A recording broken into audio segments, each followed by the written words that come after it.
The last 48 hours, the stock market and crypto had a very, very bad day. And what do I mean by that? I mean trillions wiped out. Here's the article. Boom, gone. And let's go over how this kind of came about. And I don't know if this is 100% true. This is all kind of allegedly. But China was negotiating a deal with the White House, and then China was trying to pressure other countries into stop selling raw earth minerals to the United States at a specific date. The White House caught wind of it, said, we're going to impose tariffs. The market panicked and everything kind of came down.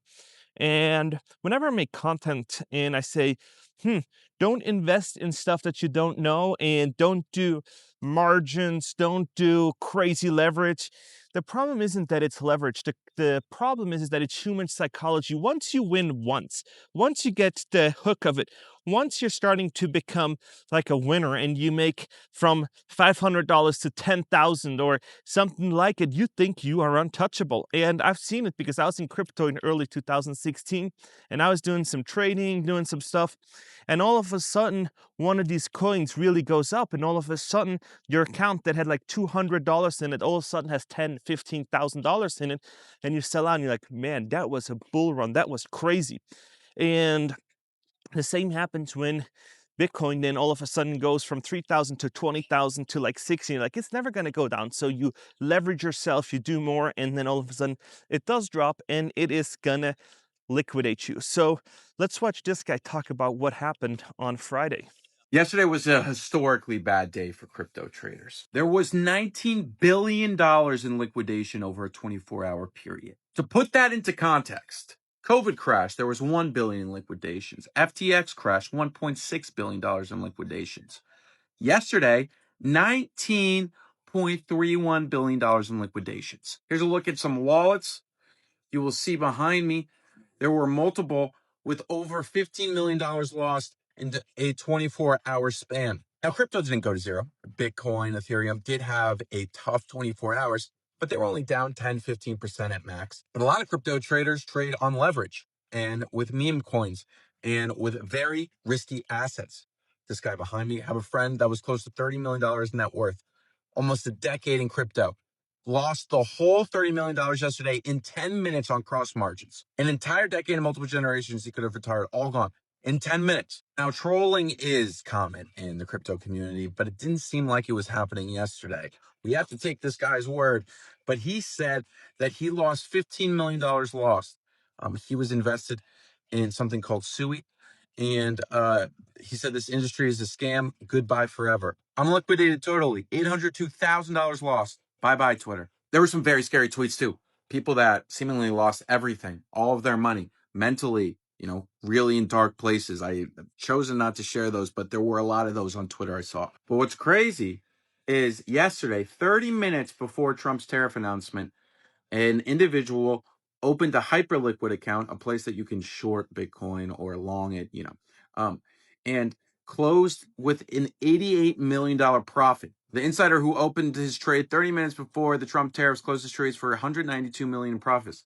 And then he withdrew everything from hyperliquid. Now, this could possibly just be good timing, but let's call a spade a spade. And of course, Jim Cramer told us to buy crypto just a few days ago. And automatic drop. The crypto trenches are dangerous, especially when you're trading on margin, cross margin, all of that. And we saw it yesterday.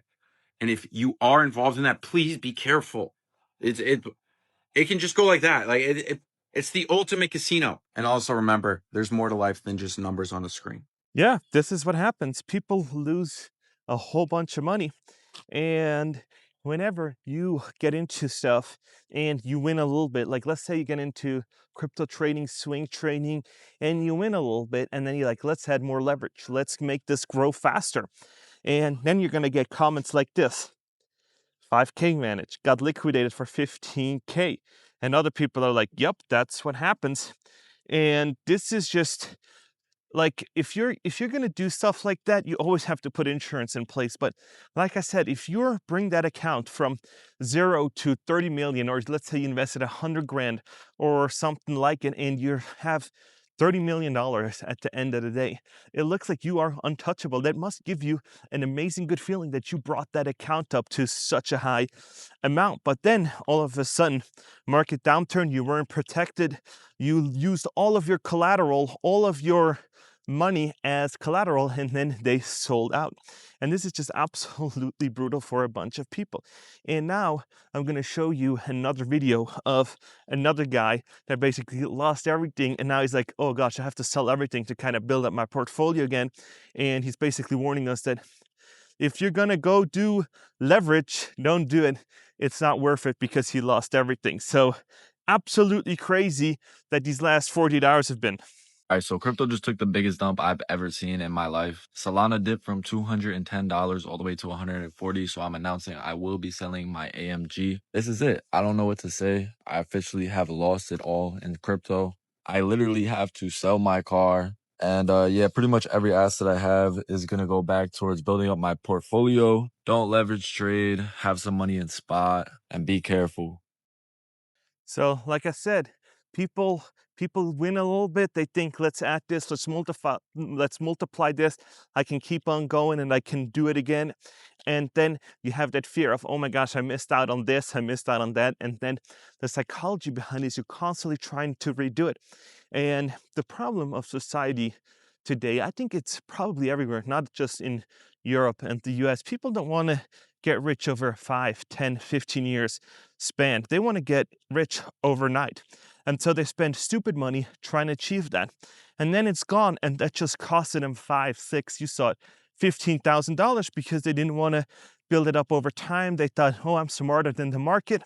I can add leverage to it. In these accounts, these brokerage accounts that are like, okay, you can add leverage, they're protected because they'll take your collateral and say, you know what, we're just going to do it. And funny enough, I had a friend of mine that used to be really into swing trading, and she swing traded, I think, with margins. And she had like, I think like 5 Bitcoin when it was like 3 or 4 or 5,000, something around there. It was like in early 2020 or something like it, or like 2018 or something like it. And all of a sudden, she brought that account from, I think it was like 60 grand to over $1 million. And then Bitcoin took a huge dump. All of a sudden, they liquidized her whole her whole account, and basically took everything from her, and she had zero. So it took her months, it took her nights without no sleeping because she was trading, doing stuff, and she had like timers set, she had everything else set, and then all of a sudden everything was gone. And this is what I want to try and tell you guys. It is nice if you can multiply 5x, 7x, and be in a financial district or be in Wall Street where you make money from money. But at the end of the day, when you make it easy, you can also lose it easy. And especially when you apply a multiplier like margins, and you're gonna start using leverage. Because leverage can be good way, bad way, if you buy houses, if you buy cars, if you buy all that other stuff. But man, I think it's going to still be rocky coming up here in 2025, 2026 with all this craziness going on in the market. But like I said, don't do stuff that's going to jeopardize $30 million that are going to be wiped out in 10 minutes. That must really, really hurt. If he had family and he had a job, and now all of a sudden he doesn't have a few millions sitting on the sideline and said, you know, I made from 100 or 200,000 to $5-6 million in my saving checking account, and so I'm kind of good, and I've taken profits along the way because it never ever hurts to take profits. And you're like, you know what? That's good. I made it. I have 6-7 millions. Now I'm going to give myself another $200,000 budget to kind of bring it back up again. But I bet you most people don't do that. They see that 30 million, it's keep rising. They go to sleep, they open up their app in the morning, and it's 30 million and 200,000. Then they do that again. They go to sleep next day, and it grew another $200,000-300,000. And all of a sudden you're saying, man, I'm making so much more money this way than I've ever did before. And then all of a sudden, as easy as you made it, just goes down. And so my advice to you is, in shaky markets, don't do it.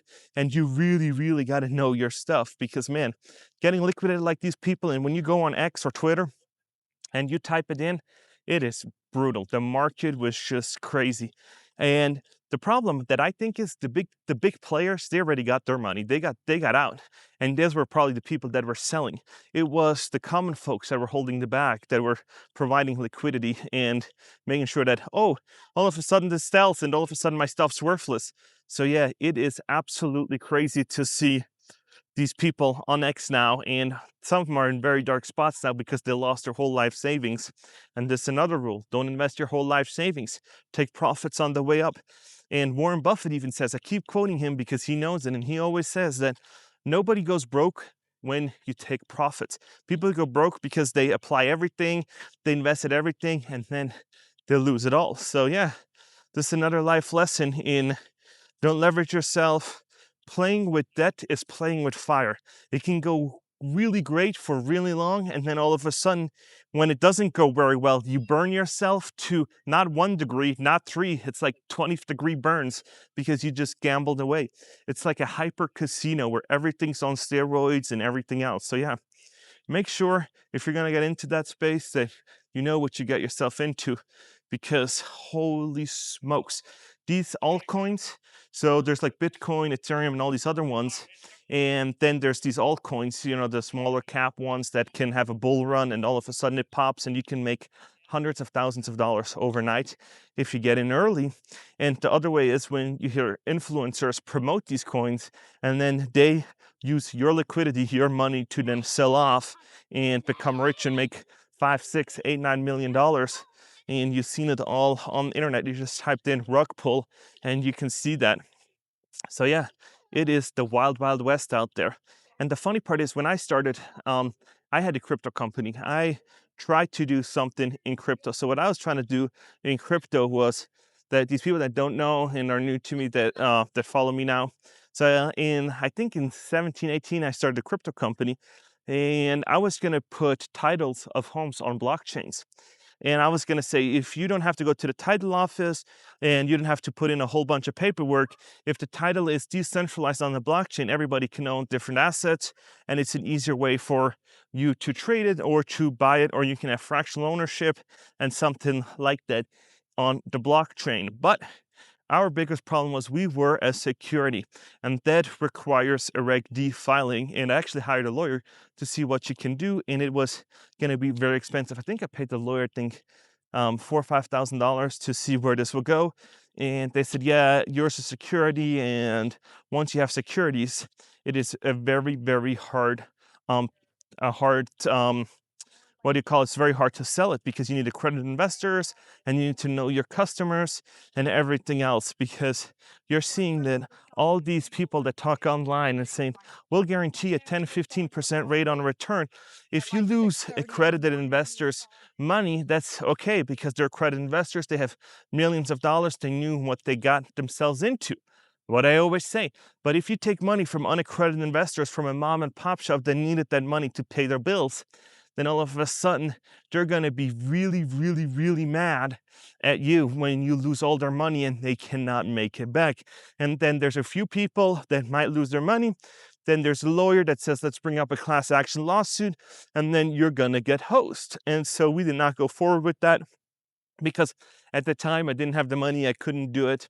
And I was like, I don't want to raise a bunch of capital to do that, because I was like, if I get sued and everything else, my reputation is going to be in the toilet.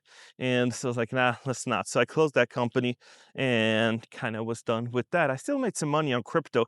I did fairly decent in it, but I got out of it, I think, in 2020, sold my stuff, and I was like, yeah, now it became mainstream. Now there's too much of banks, too many big players in the market. And whereas too many big players in the market, they control the market.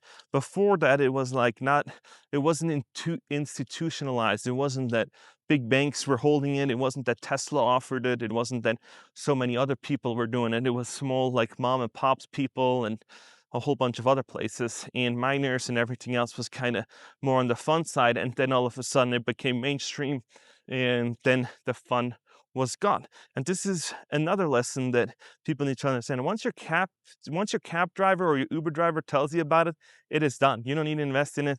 The bull runs over, you're kind of done.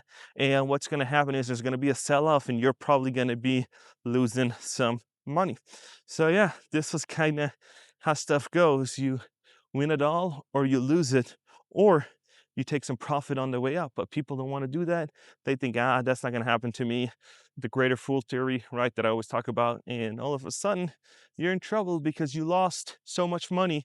And you're like, oh man, $30 million would have been nice if I'd kept 7 or 8 of them and paid off my house, paid off my mortgage, paid off my cars, and gifted some of that money to my family, to my friends, because now it is gone. And this is just another life lesson that people need to learn. What goes up must come down, and there's bigger forces at play. And the funny part is, this doesn't just happen during office hours. This doesn't happen between 9 to 5 or 5 o'clock in the afternoon where you're sitting at home on the computer. No, this happens at 1 or 2 o'clock in the morning, or this happens super early in the morning where you're like, oh my gosh, this isn't happening, and you can't go to a computer.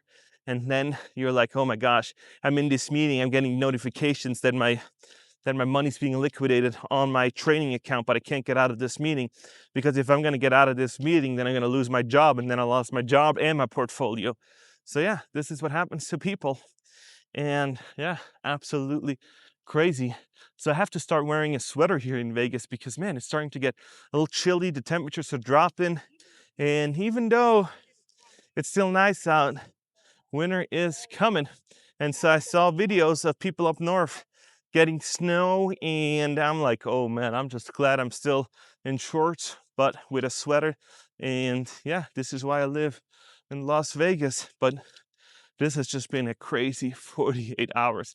And then we're seeing more people fired because of Klarna payments, that they're saying that we're going to use AI. So AI is coming, and wait till these AI bots will start doing trading for you and monitor it all the time. So yeah, gonna be very, very interesting, the future. So let me know what you guys think about all this.